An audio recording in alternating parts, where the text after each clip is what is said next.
Perfecto. Bueno, primero, muchas gracias a los organizadores por la invitación, a Corfo, al gobierno regional, a la corporación. Les voy a contar un poquito, a ver si ya tengo control. Sí, un poquito sobre los mercados. Me voy a concentrar en los temas de desalación, ¿no? Y hablar específicamente sobre algunas tendencias de este mercado, tanto a nivel global, a nivel regional y también, obviamente, un foco en Chile, ¿no? No podía faltar.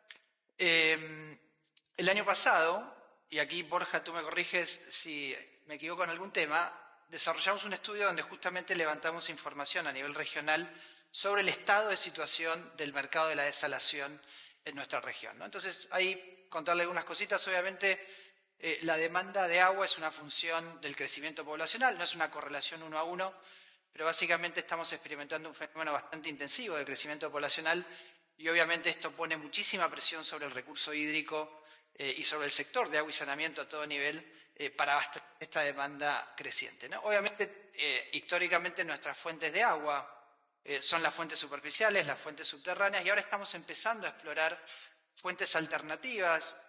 Quizá la palabra es no convencional, alternativas quizás mejor, asociadas al tema de la desalación, donde nos vamos a concentrar, pero entiendo que durante el foro también han hablado del tema del reuso de aguas negras, aguas grises como fuentes alternativas. Y quiero destacar un punto muy importante.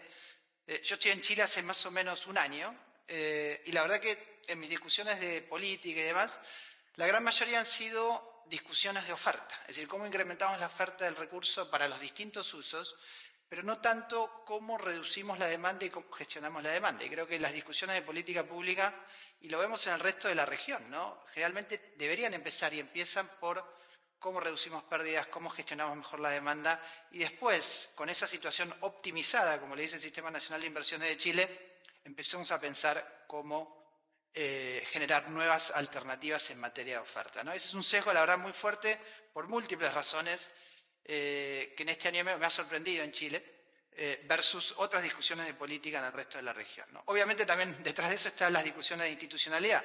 Muchas veces las discusiones son de infraestructura y no de gobernanza de instituciones, y creo que también eso es algo que hay que potenciar. Pero bueno, metámonos, habiendo dicho esto, metámonos en temas de oferta y en temas de desalación. Y acá contarles un poquito qué está pasando a nivel de tecnologías, ¿no? Qué es lo que nos pidieron a nivel global. Y lo que estamos midiendo acá, o lo que se mide acá, o lo que se muestra aquí, básicamente es en qué tipo de tecnología se está invirtiendo esencialmente en los últimos 10 años en la región. Y ahí ven cómo hay una tecnología, que es la de ósmosis inversa, que se está imponiendo como esencialmente la única o la predominante a nivel global, donde la desalinización de agua de mar obviamente es la predominante, también hay desalación de agua salobre, pero esencialmente las grandes inversiones y casi la totalidad de las inversiones en materia de desalación de los últimos 5, 6, 7 años han adoptado esta tecnología de ósmosis inversa, ¿no? Y ahí ven una distribución también. No toqué nada. A ver. Bueno, necesito apoyo técnico. Ah, se reinicia. Se cortó la luz. Bueno, les decía, ¿no? Estaba la distribución también por tamaño. Obviamente estamos viendo el CAPEX, ¿no? O sea, las inversiones de capital en este tipo de infraestructuras, donde quizá no tanto por número de plantas, pero sí por monto de la inversión, la gran mayoría de esos recursos van a plantas grandes o súper grandes en materia de desalación, ¿no? Ahora sí, ¿un minuto? Ok. ¿Acá lo vemos? Ah, ok. Sí, quizás lo... Sí, pero no se ve ahí. Ok. Bueno, les sigo contando, ¿no? Ah, espera, ok. Un segundito. No sé si hay alguna pregunta. Aprovechemos estos segundos, sin tiempos muertos. Eh,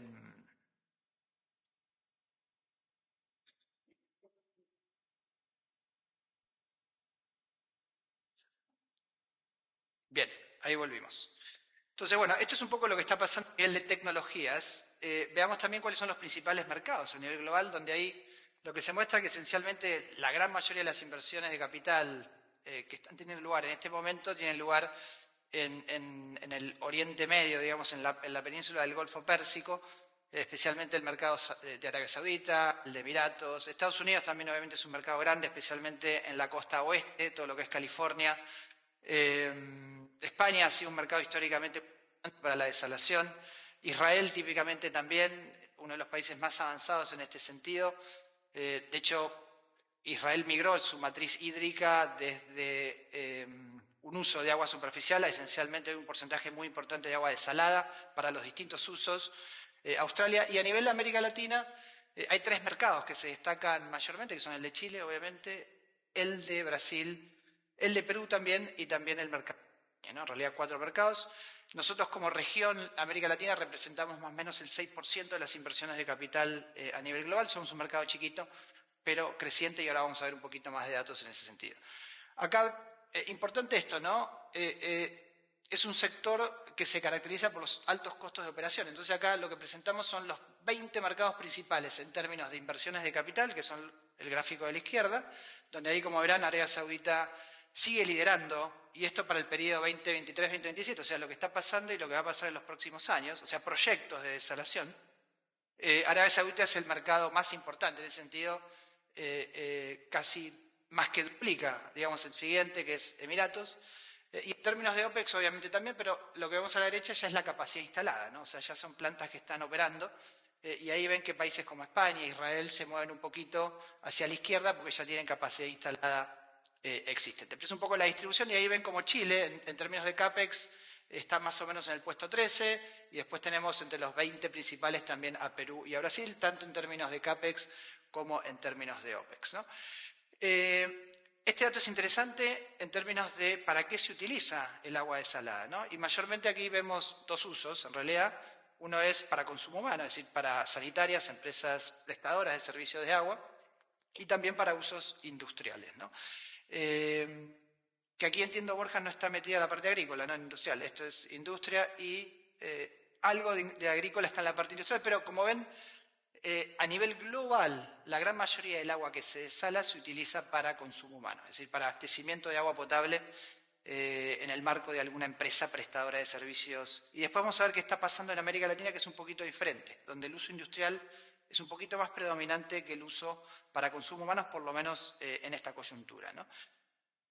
Acá nos metemos en el diagnóstico regional.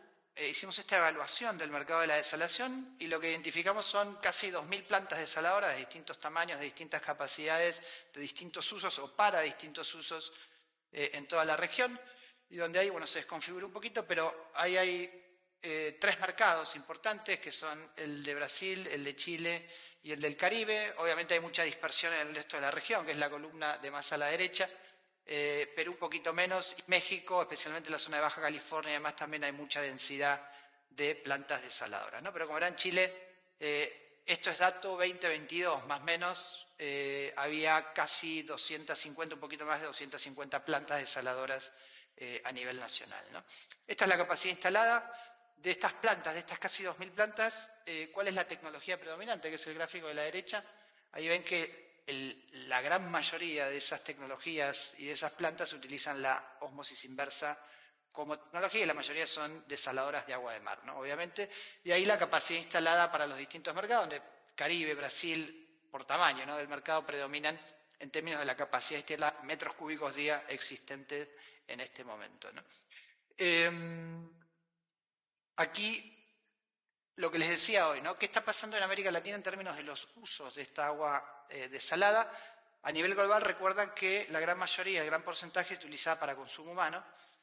A nivel regional, salvo en el Caribe, lo que predomina es el uso industrial, ¿no? Y ese es el caso de Chile, donde casi 3/4, digamos, un poquito más, se utiliza para uso industrial. En el Caribe la situación es un poquito diferente, hay muchísimas plantas desaladoras más pequeñas que instalan hoteles para el sector turístico, que garantizan el agua potable a través de la desalación. Entonces ahí mayormente la desalación se concentra en uso para consumo humano, ¿no?, a diferencia del resto de los países o de los principales mercados de la región.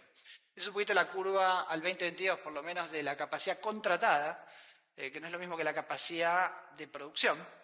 En metros cúbicos día en Chile, como verán, está subiendo, casi que se duplicó en estos 7 años más o menos. Y bueno, y con los proyectos que se vienen nuevos también esta curva se va a incrementar significativamente, ¿no?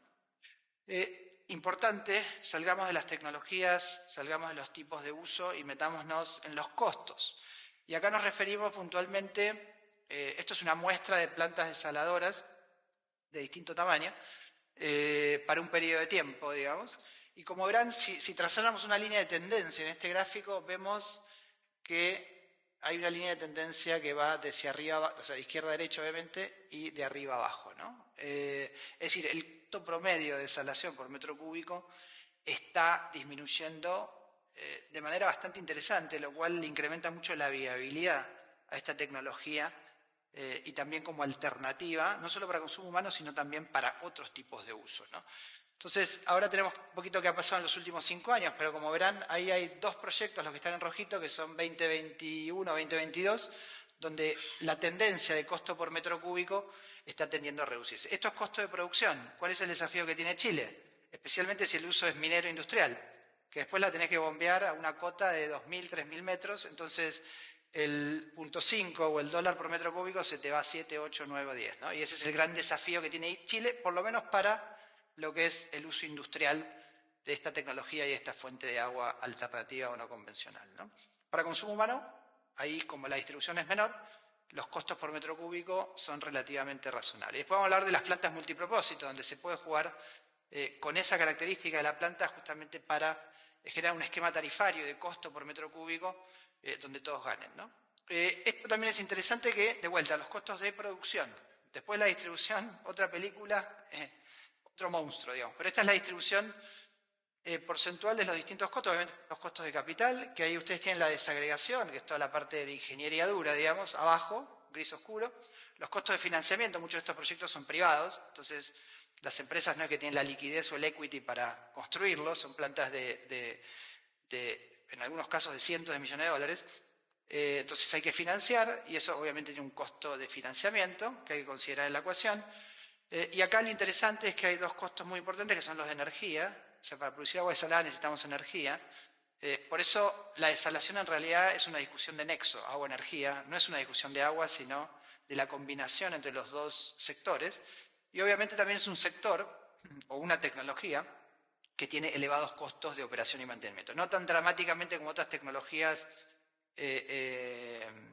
como puede ser un relleno sanitario saliendo de esos sectores, donde el CAPEX es esto y el OPEX es esto, pero los costos de operación y mantenimiento son bastante significativos y es importante tenerlo en cuenta a la hora de diseñar los sistemas tarifarios, costeos y todo el flujo financiero de este tipo de soluciones, ¿no? Ahí tienen los detalles de qué incluye cada cosa, pero obviamente después si incluimos el costo final de distribución, la energía se te quintuplica, digamos, y te consume el 60 o el 50% del costo total.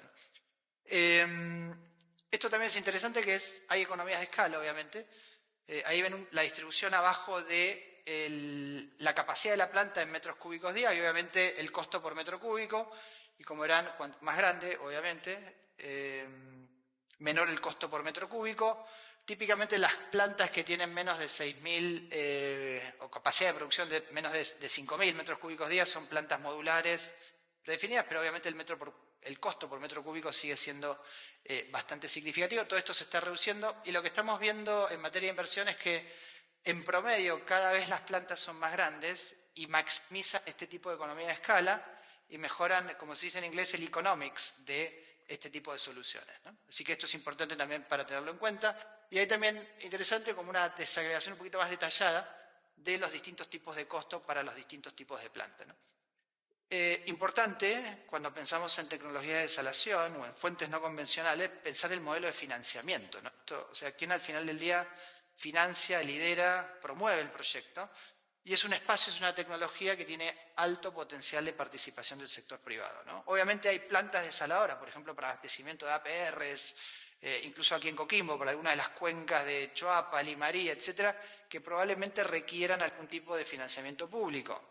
Pero eventualmente, cuando se piensa a escala, especialmente en plantas multipropósito, de vuelta, es un sector con mucho potencial de participación del sector privado, porque el modelo de negocio puede estar presente, ¿no? Pero eso es algo que hay que trabajar muy en detalle. Tiene sus desafíos, todo el tema del off-taking, que es quién compra el agua desalada. A veces no es tan fácil vender agua en el desierto, aunque Coquimbo no es un desierto, pero si nos vamos un poquito más arriba, no es tan fácil vender agua en el desierto, ¿no? Entonces hay que montar muy bien todo el esquema de financiamiento, los incentivos. Y la participación privada en materia de financiamiento de este tipo de infraestructura obviamente tiene algunos beneficios para el sector público. Es decir, es una fuente adicional de financiación, no hay que presupuestarla. La transferencia de riesgos pasa del público al sector privado. El público muchas veces, depende cómo se estructure ese APP o esa alianza público-privada, se mantiene los activos. Hay modelos donde el activo se transfiere, pero en promedio el público, el Estado, se queda con el activo y lo va concesionando cada 20 años, 25, 30 años, depende.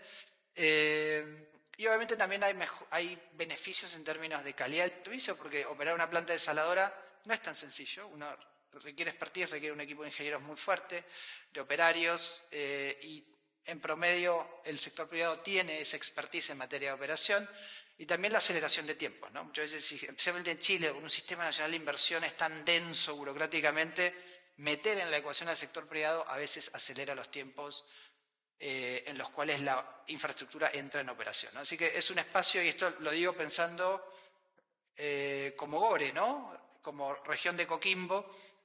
Hay pocos GORES que se han animado a estructurar concesiones en Chile, aunque la ley de concesiones lo permite, y creo que es una agenda interesante a futuro.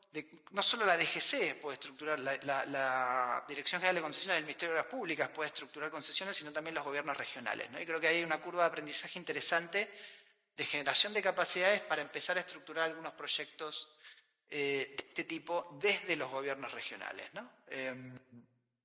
Bien. Bueno, esto es un poco el flujo de cómo se ve la inversión pública tradicional versus la inversión privada. Obviamente no hay un costo inicial enorme en materia de infraestructura, sino que eventualmente, dependiendo de la estructuración, a veces es importante que es una alianza público-privada. Entonces hay que diversificar los riesgos, pero también hay que mitigarlos, ¿no? Entonces, típicamente el público, de alguna manera, o le baja el costo por metro cúbico una vez que la planta está operando, o de alguna forma subsidia parte del CAPEX. Bueno, hay múltiples alternativas de estructuración de una alianza público-privada. No voy a entrar en esto porque los voy a marear, pero es una forma de estructuración, las cajitas se pueden mover, pero de vuelta, creo que es un espacio con mucho potencial para la participación privada, ¿no? Esto también es una distribución de los tipos de contrato que han predominado, como ven, lo que es IWPP son los proyectos que son de agua y de energía al mismo tiempo, ¿no? Donde hay una economía de escala entre las dos infraestructuras, y como verán hay un porcentaje, quizás no en los últimos años tanto, pero históricamente importante, de esos proyectos conglomerados donde se trabaja la parte de agua, pero también la parte de generación de energía, ¿no? Y se comercializa, pero también se optimiza en tanto tienes las dos infraestructuras lindantes, básicamente, ¿no? Como un proyecto integrado. Bueno, y quiero cerrar con esto. No tengo conclusiones, pero quizá algunas reflexiones, ¿no? Esto es interesante, que es los tipos de planta, ¿no? Y veíamos, ¿no? Uso industrial, uso para consumo humano. Y aquí tienes como dos modalidades que son similares pero diferentes. Una es la multicliente, donde el mismo tipo de agua se utiliza para el mismo tipo de uso.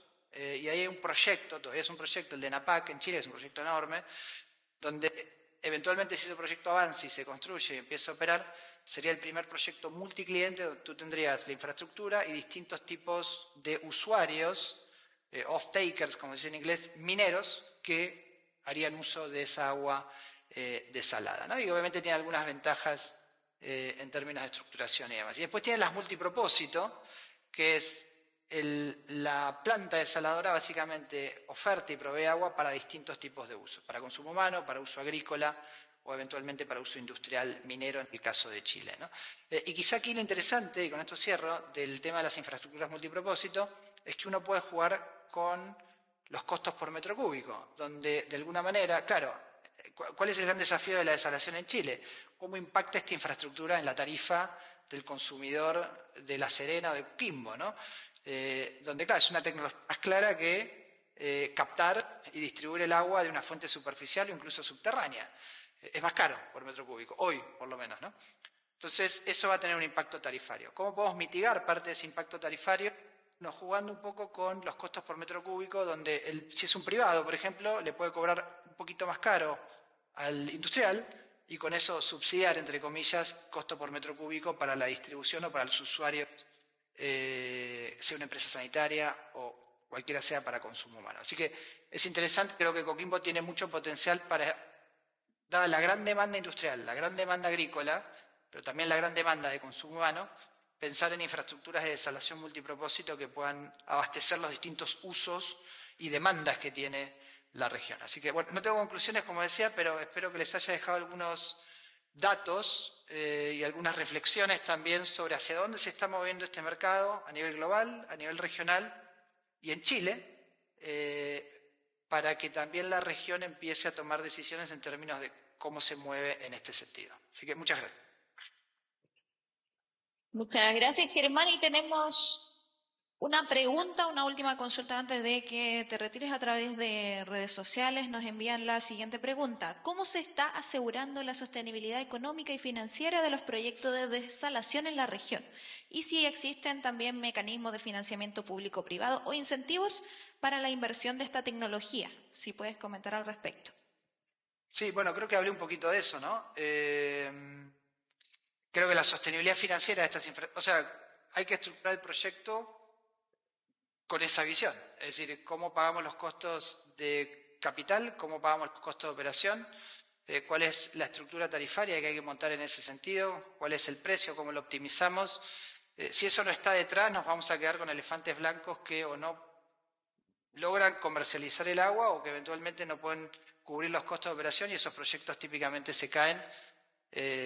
Por eso hay que estructurarlos y pensarlos muy bien, ¿no? Con estudios de demanda, optimizando las ingenierías y con un gran modelo financiero que esté detrás que permita proyectar justamente esa sostenibilidad financiera, ¿no? Y lo segundo, también creo que lo comenté bastante, que es en términos de modelo de financiamiento. De vuelta, creo que hay tipos de infraestructuras de desalación para determinados tipos de uso, como puede ser un servicio sanitario rural o una APR en Chile, donde quizá ahí el sector privado no tiene suficiente atractivo para entrar, financiar y comercializar esa agua en ese contexto específico, ¿no? Donde ahí el sector público probablemente tenga que entrar a subsidiar o a financiar esa construcción y eventualmente definir algún tipo de modelo de operación de estas infraestructuras. Pensemos, por ejemplo, en la cuenca del Limarí o la cuenca de Choapa. Muchísimas necesidades de abastecimiento de agua por parte de los APRs. Entonces ahí uno podría decir, bueno, construyamos una planta, diseñemos una planta multipropósito que le distribuya los APR, que le venda el agua a los agricultores y asumo, ustedes conocen mejor, que habrá algunos actores industriales que eventualmente podrían, bueno, ese podría ser un esquema, hay que analizarlo, y una planta multipropósito podría andar. La otra es pensar en infraestructuras donde diseñemos una planta para abastecimiento de los APRs. Y eso probablemente el privado ahí no entre. Pero ahí podría entrar el Ministerio de Obras Públicas financiando esa infraestructura y ahí el desafío es de operación y de gestión. Es decir, ¿quién gestiona esa planta? Entonces ahí hay que pensar muy bien, porque los APRs no tienen capacidad de operar este tipo de infraestructura, aunque la planta sea chiquita, aunque la planta sea modular o prediseñada, digamos, donde tenés... igualmente es un desafío en materia de gestión, entonces hay que pensar muy bien cuál es el modelo de gestión cuando el financiamiento es público, que es un desafío interesante para Chile. Así que bueno, espero haber respondido. Muchas gracias.